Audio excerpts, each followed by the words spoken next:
Good afternoon and welcome back to another session on the Caribbean and Latin American news now. Hope that you're liking the videos. You are also commenting and you're subscribing. And thank you for sending me all your comments yesterday about the video that I had released. And here am I with another video. And if you respond to the video as well, then I will produce as many videos as you want me to produce. And you can also send me via the comment section or via my email address topics that you'd like me to deal with. That's important because it's important for me to feed you with the information that you desire. But, of course, I'm here to educate and to enlighten and to inform. So there are times when I will also have to select topics and to give my angle on it, to give my perspective on what the matter at hand is all about. Now, today we are going to be looking at the topic with the speeches between, or I shouldn't say between, but the speeches of two of our Caribbean female prime ministers.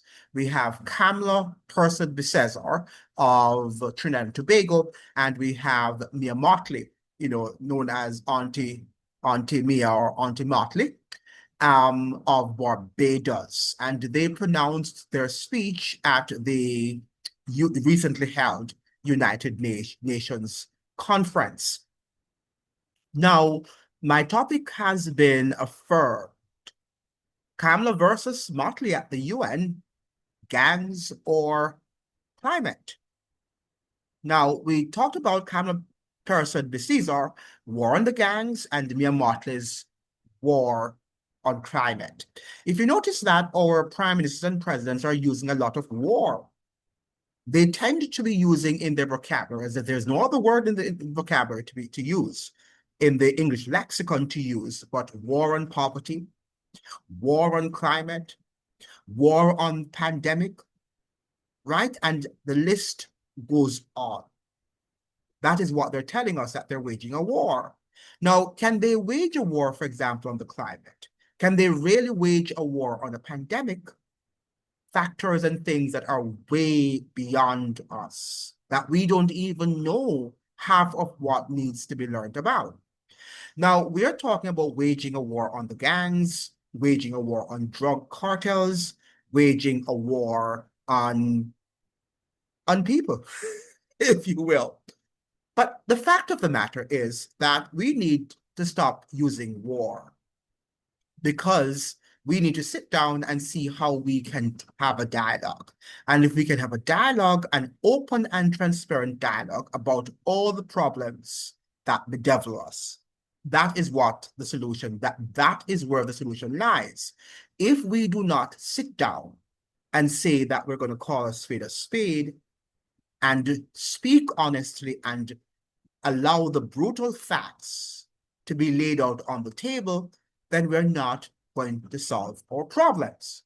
For example, the Prime Minister of Trinidad and Tobago, Kamla Persad-Bissessar, and I'm sure they all have great intentions, good motives, but remember now that the road to hell is paved with a lot of good intentions.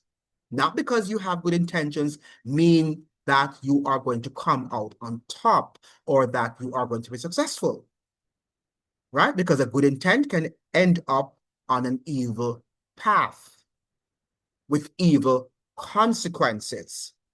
Very important that you understand that. So I would like to think that Mia Mottley and Kamla Persad-Bissessar are two elderly stateswomen who have good intentions. But we have to look carefully in light of what they're saying. When we look at the speech that was pronounced by Kamla Persad-Bissessar, the Prime Minister of Trinidad and Tobago, there are a few things that we have to look at. And she was, of course, referring to wanting peace in her twin republic or island, Trinidad and Tobago. But she says that Trinidad and Tobago is not a zone of peace. She says it's a zone of war, or that is what she implied. Because she says because of the influence and the impact that these drug cartels have on her country, it means, therefore, that the country has been plunged into a war. And from a superficial perspective, that could be true. Because if you're having where your crime rate was under control. It just seemed to me that Trinidad and Tobago's crime rate was, to some extent, under control before 3 or so many years ago. But is crime only related to drug cartels, or did the cartels compound the problem? Was crime a factor before? Absolutely, it was. It was there before, because Trinidad and Tobago, just like any of the Caribbean countries, also has a problem with social and economic inequities, racial divide, racial tensions between the Indians and the Blacks in Trinidad. And that has been a long-going problem that needs to be dealt with. And when you don't deal with these inherent problems, inherent tensions, then what you're going to have is violence. Violence is what is going to ensue, because people, when you shut them up and you don't give them a chance to express themselves and to express how they feel, can act violently. So we've got to talk about the social and economic inequities in Trinidad and Tobago, among other things, before we can talk about why crime is also on the rise.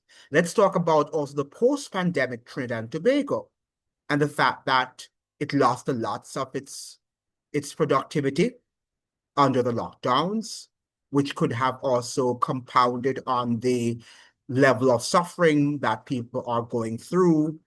And if they're suffering unbearingly, that they are going to react. Now, we're not suggesting here that they should react violently, but as we know, we live in a society in which you might behave differently from me rather, right? You might behave differently from the response that I would have given to that situation. Recently, we had a young lady in Jamaica, for example, a former Miss Jamaica Universe contestant, who actually took her life. She didn't take somebody else's life. She took her own life because she was very fed up with her situation. Some other people chooses not, well, not choose. Some other people choose, I beg your pardon, not to take their own lives, but they choose to take the lives of others. So we are different in terms of how we respond to our adversities that we experience. Isn't that so? Right. So Kamla Persad-Bissessar, I beg your pardon, should have understood, or should understand, that if she does not sit down with the sociologists, with the psychiatrists, and with all of the people in Trinidad, with all of the stakeholders on board, to discuss why are we having a rise in criminality. Can we just say it's related only to the gangs, to the cartels? Maybe not. Maybe she'll also come up with some other factors. But we are responding in this reactionary manner. And that is what I'm saying, that we can't respond emotionally. We have to respond with the facts and the truth in arm. And sometimes facts can be very brutal. Truth can be something that is unpalatable. But we must accept it if we want to resolve the problems that we confront on a daily basis. And that is what we are not trying to do. We're trying to make the argument simplistic by saying it's just the gangs, it's just the drug cartels from Venezuela that are affecting or are contributing to Trinidad's soar in its homicide rate. And to some extent, that might be true, but maybe that is not the main factor, the main contributing factor. Maybe there are other factors that need to be further explored. But I just want to show you a clip here from Kamla Persad-Bissessar at her, during her speech at the United Nations. So let me share my screen with you so that you can see what she's saying here on the screen. No, this is, yeah, so let me get here. For too many in our region, peace is not daily life, but an elusive promise, glimpsed and never grasped. In its absence, our citizens paid a terrible toll.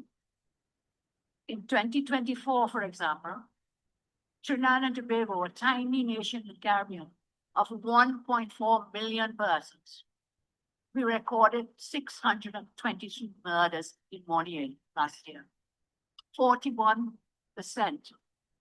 100,000. That's about 40%, and many of them are gang related. So the reality is, being a zone of peace is still an illusive dream that we're pursuing. In the last 25 years, we have had over 10,000 murders, which is equivalent to losing 1% of our total population. Across Latin America and the Caribbean, homicides range from 20 to more than 60 per 100,000. President Trump's comments on the effects on countries of relentless narco and human trafficking, about organized crime, illegal immigration are correct. Countries are not only defined by geographical borders, but also by cultural identities, religious beliefs, ethnic compositions, and of course, legal structures. That is why, through legal immigration, persons are allowed entry because they fulfill the criteria to integrate into the existing population and to add value to their own lives, as well as their adopted society at large. However, illegal immigration neglects all checks and balances and will only create long-term disorder, as most illegal immigrants will not be able to assimilate into their adopted societies. That inevitably leads to greater poverty, crime, and cultural antagonism. Okay, so thank you so much, Kamla Persad-Bissessar, Prime Minister of Trinidad and Tobago. Now, you know, what she says, we can't really negate the fact. We can't gainsay what she has said, what she has pronounced in her speech cannot be gainsaid. And nobody in their right mind would ever think that Trinidad and Tobago and the citizens thereof are not suffering from a huge uptick in crime and violence, which really is taking the lives of many people. Okay? But we have to also explore, in the same way we had a pandemic in which thousands of people lost their lives, but we have to say, where did it come from? Who caused it? Who might have created it? And these are the things that we have to look at. We can't just say that, oh yeah, we need to listen to the solutions that our government and our leaders or health experts are telling us to do. We have to think for ourselves and look as a collective if this is going to be the best way forward. Now, another thing is that Kamla Persad-Bissessar did not mention anything about the fact that the root causes of the problem, the socioeconomic inequities in our world, the fact that you have IMF going around the world, including in Jamaica, right? And telling people that they have to lower their debt at the expense of building their social network. And you have many people plunging into abject poverty, lacking basic social necessities. Okay? She's not saying that.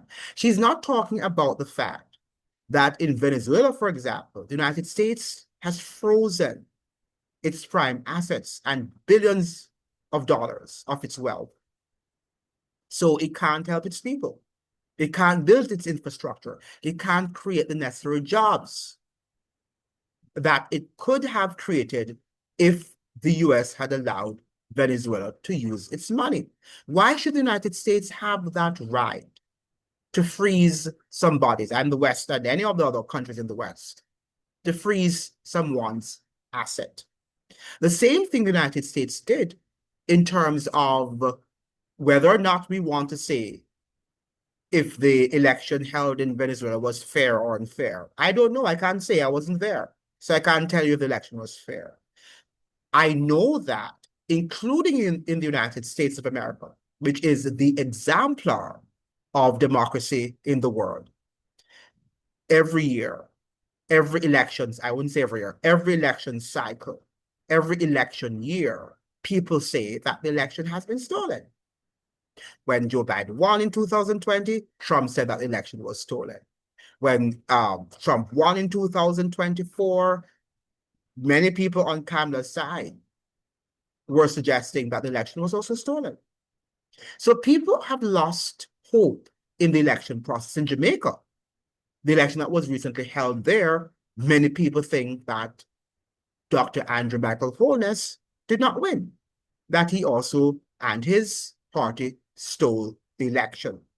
So when the United States is suggesting that Venezuela's election wasn't a free and fair election, I wonder which election in the world is a free and fair election.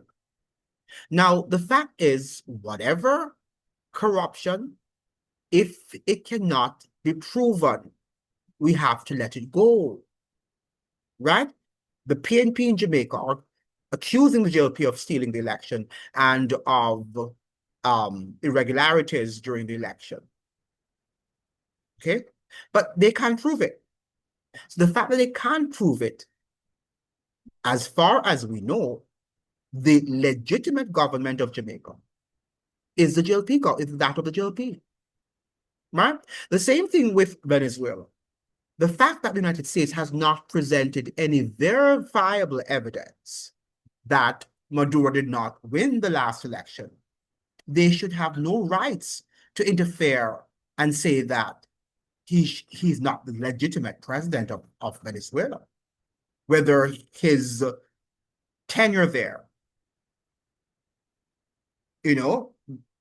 came about as a result of corruption. But as I'm suggesting to you, politics by nature is corrupt. And many of our leaders, if they were to examine themselves carefully, understand that they too should not be there. Okay? So the fact of the matter is that that is not the United States' right to go to Venezuela and to tell the people that their government is illegitimate because it is linked to drug trafficking. And the US has also not yet provided any verifiable facts or evidence that, what's his name? Nicolas Maduro is linked, is aligned with any drug traffickers. They haven't. Now, until the US does that, my understanding is that Venezuela is one of the few countries also in Latin America and the Caribbean which is seeking to eradicate as best as they can. You'll never fully eradicate drug trafficking and drug traffickers because who controls the traffic of these arms and the drugs? Who's behind it? That is what we have to say just like the pandemic. Who's behind the pandemic?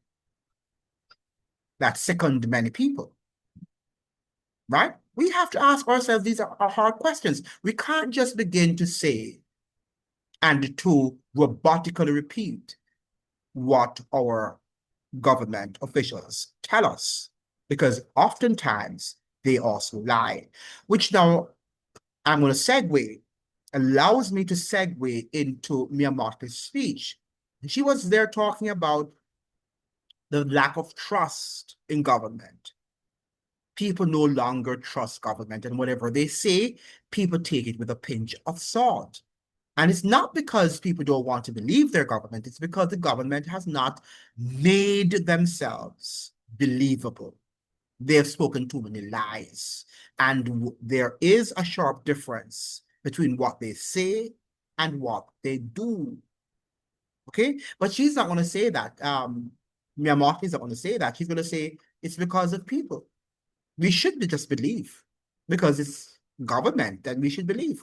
And anybody that challenges the status quo, then they are the ones spreading mis and disinformation. That is what she was suggesting. And that they have to come with some regulatory institution or channel or mechanism through which they will control us. That's what she was suggesting.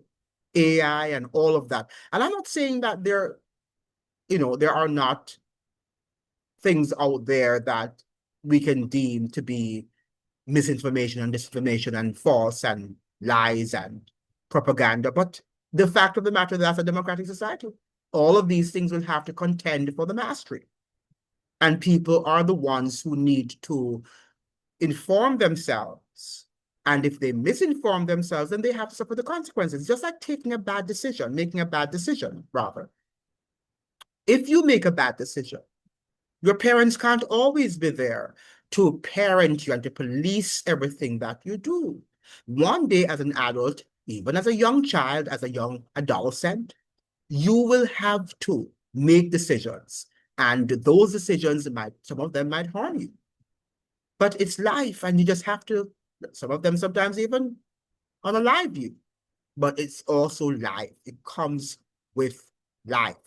So we are not here to believe everything, and we don't want our government to regulate information. What they should be doing is regulating bad and poor business practices and these corporations that come and run roughshod over us.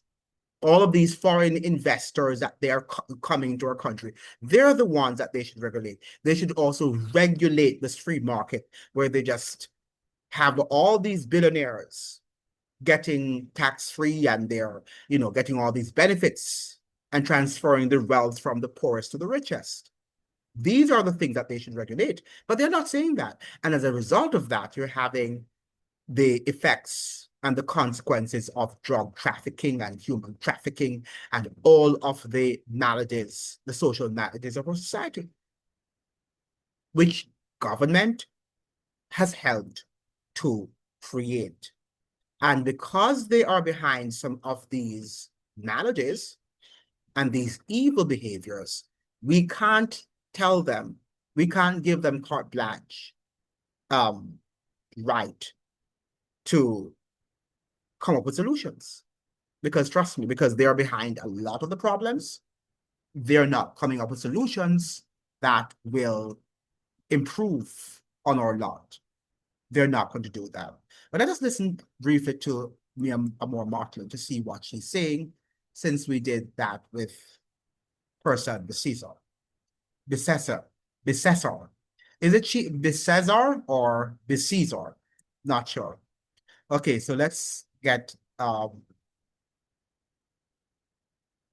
hear what she's saying. I start here because this is a necessary but complex conversation. And the Caribbean community is resolute that it must happen. Its resolution lies, and I want to be very clear, its resolution lies in a multi-generational approach. In the same way that the 20 million pound sterling debt that was incurred by the British government only was repaid in this 21st century, almost 200 years later, so that the notion of unaffordability becomes a non-issue once we recognize that the solution to reparations must be multi-generational and grounded in development. Mr. President, of necessity, the reset must also be characterized by institutional reform, which has to start in the United Nations councils. These councils suggest that some are full members and others are only part members, and some may be part-time members, and some may be occasional members. All of this has no place in the 21st century. And the anger and the mistrust of our citizens and institutions, in leaders, in multilateralism, and in the processes which exclude while yielding much talk and little action is very real. And nowhere is reform and consequentially trust and hope more important to the well-being of billions of people today than in relation to the global financial architecture. Restricted access to capital, its disproportionately high costs, barring us from doing that which we must. Its inadequate scale and the overwhelming burden of debt often imposed on. You're right. She's talking about the overwhelming portion of debt that overwhelms the Caribbean. But she's also on the committee of the International Monetary Fund. And what has she done about that? She speaks in glowing terms of the International Monetary Fund and the fact that it has left many economies in ravages.